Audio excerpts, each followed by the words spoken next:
séance. La décision modificative qui nous est présentée aujourd'hui est, vous l'avez rappelé, la plus importante de la mandature, donc quasiment un budget supplémentaire. Et c'est pourquoi, sans demander un vote par chapitre, nous signalerons toutefois un vote contre sur une ligne ou sur un chapitre, mais bien évidemment, nous voterons globalement. Après ce plan d'urgence de juillet qui a consacré 118 millions d'euros d'aide, c'est aujourd'hui 124 millions qui sont engagés.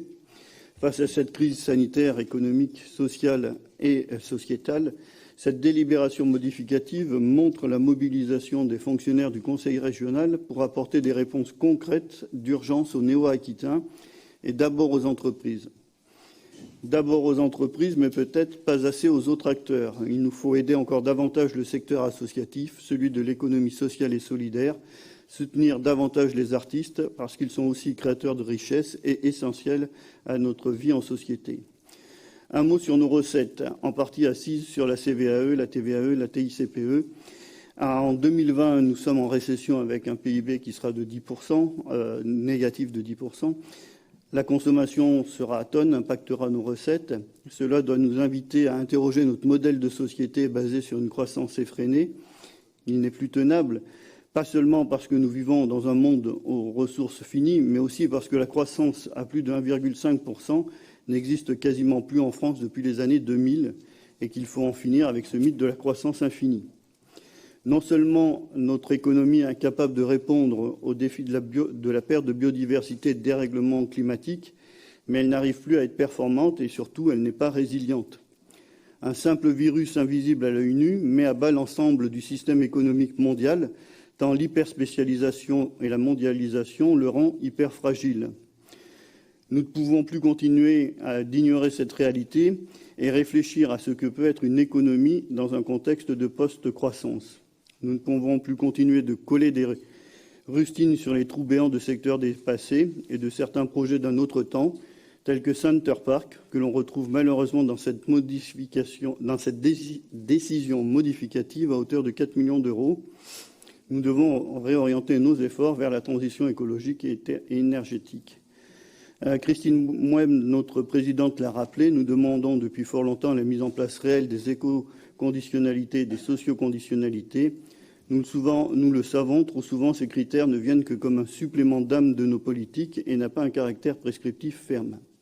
Pourquoi donc est-ce si terrible que de dire que nous sommes prêts à aider les entreprises, les associations, mais qu'en échange, des engagements doivent être pris et tenus?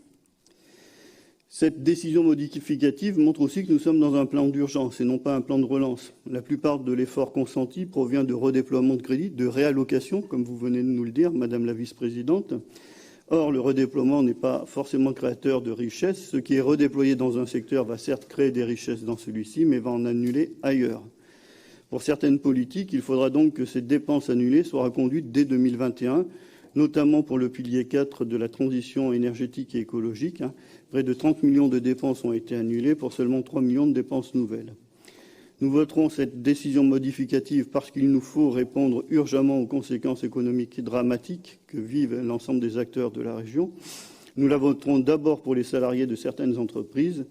Monsieur le Président, vous voudrez bien noter toutefois notre vote contre la ligne 204 du chapitre 909 en raison donc de la présence du Center Park. Et puis, je voudrais juste faire une toute petite digression.